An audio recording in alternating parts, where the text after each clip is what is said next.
2 Timothy 2, still in verse 22, but there's too much in it to just read it and move forward. So we talked about most of it.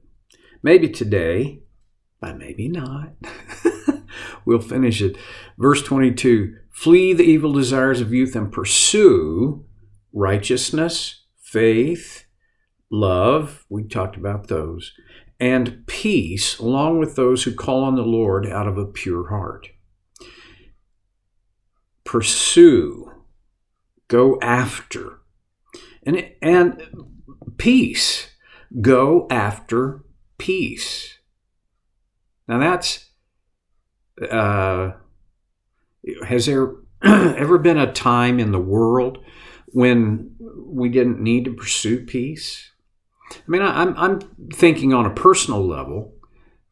No, there's never been a time where we have, as a race, as a whole entire human race, could say, "Oh, everything's good. It's all good. I am at peace." Well, okay. Well, think politically. No. Goodness. Okay. But if we're going to pursue something, we need to know what it looks like, what it is. Or else, how are you going to know if you're pursuing the right thing? So let's talk about what is peace here. Well, for most people, peace equals a ceasing of conflict, an absence of conflict. I don't think that's a bad idea. It just is not a big enough idea. Because when conflict ceases, if you don't feel at peace, then there may be other things in play that you ought to take a look at. But that's not a big enough explanation for a definition of peace. The Roman world had a phrase. It was the Pax Romana, meaning the peace of Rome, which is an interesting concept because how did Rome achieve peace? By military conquest and might. They eliminated their adversaries. So that's what the Pax Romana looked like. I think the Hebrews had a much more, I think, thorough understanding of what peace was. Their word for peace was shalom. Today, Jews generally, now this would not be a atheist Jew or a totally secular Jew so much as the Jews who still hold to some level of their Hebrew faith and to some depth of it. Well, they would say, upon meeting one another, they would say shalom. When they left, they would say the same thing. It's kind of like aloha, right? Aloha, hello, and aloha, goodbye. Peace for the Jew, when they used the word shalom, they meant universal goodness and peace, but it was like the best for you. This was not just a slice of, well, yeah, I'm feeling that's better. No. This is for your entire life. Prosperity on every level, health on every level. This was your best. I love the concept, the Hebrew concept of shalom. I desire that for everyone I love. Imagine if the world could achieve that kind of peace. I don't think it can. There will be a day when it does, and that's the day when the Lord will descend with a shout and he'll clean up the mess. Basically, if I have my understanding correct, you know what? When it comes to the end of the world, I have some ideas, but I can't say, oh, I know exactly how that's going to go. But if my idea is right, when he descends with a shout, the way he's going to put the world back in order is by devouring the world with fire and creating a new heaven and a new earth. Now, there's lots of different ways to look at that, but let's talk about peace, not the end of the world. Peace, shalom, this abiding, everlasting sense of wholeness, this sense of security, that there is one way that we as humans can arrive at that, and that is only through the grace of Christ, only through the grace of God. I've talked about this before, that I believe the human heart most deeply longs for peace. We want peace with those around us. We want peace with ourselves, and we want peace with God. This is only possible through the grace of God. You cannot perform your way into peace with God. And there's many reasons for this, but to me, my personal experience is I can't sustain that long enough to have more than a very short-term, temporary peace where I feel, we're good. Because I'll turn around twice and, man, I've blown it again already.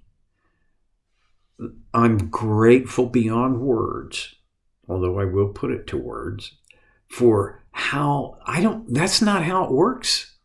That's not God's design. God's design is that he poured out his grace on us to purchase, to secure our peace with him. In a strong personal sense, we will never have this kind of peace that Paul says to pursue without encountering and embracing the grace of God. Our peace, personally and individually, and I think broadly, is really only available through God's grace. I can make a lot more of that, but I don't know that I need to. So here's my next question. What does it look like to pursue peace?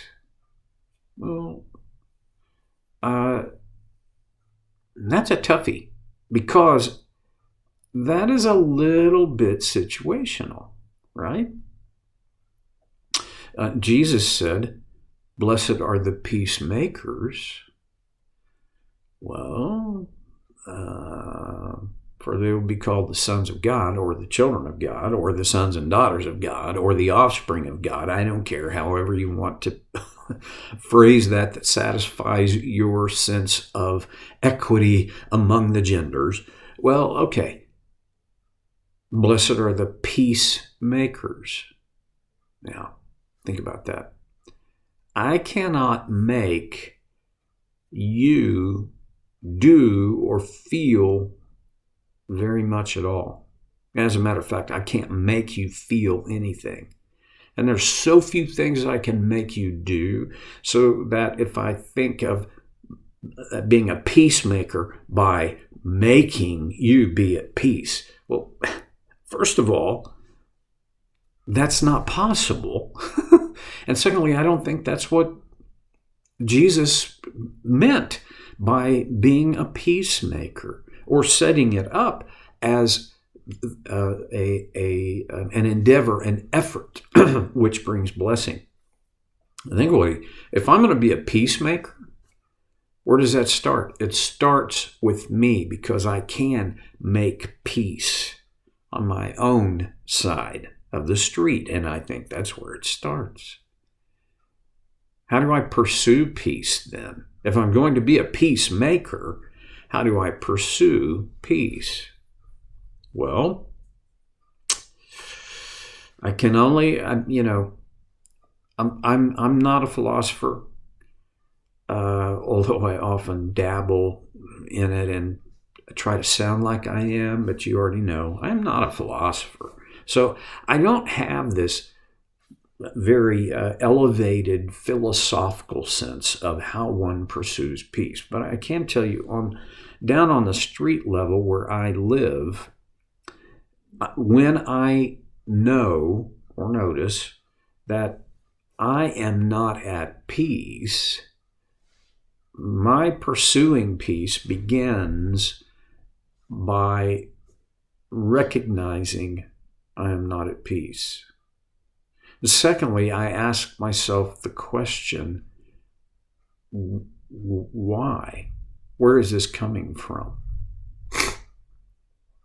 And then, because that may take me in lots of different directions. One might be, I'm having conflict with another individual. Most often, those conflicts are in the world of ideas and expressions. I'm trying to remember if there was ever a time when my conflict with another person wasn't over something they said or did. I think it is. You think about political conflict, it's about ideas and behaviors. Can't separate the two. Okay.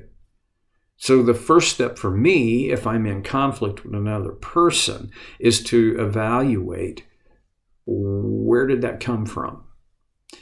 And the second thing that I feel I need to do is to evaluate, I guess the easy way for me to say it is this a hill worth dying on? There are those hills, yes, but not every hill. And I think if we get into this rut, into this pattern that everything, every disagreement, every conflict is a hill to die on, hey, you ever been on Twitter? Kind of feels like it. So that only enrages the conflict. What if I know that some conflicts I just need to turn loose of? I just need to quit making such a big deal of it. You can't do that with every conflict, but some you can. And then there are other conflicts that I can only manage because I can't resolve them. If you have these, and now I'm talking about relational conflict, I can only manage what I do about what I feel about that conflict. I know that sounds fuzzy because it is fuzzy, but only a mature person will be able to manage a conflict that cannot be resolved. What's the greatest conflict that you have going in your own life today? This is where it becomes situational, because my conflicts are not the same as yours and yours are not the same as mine, but we all have them. How do we pursue peace in those conflicts? Well, let's assume that we have all responded to God and His grace, and our peace with God is it's a done deal, right?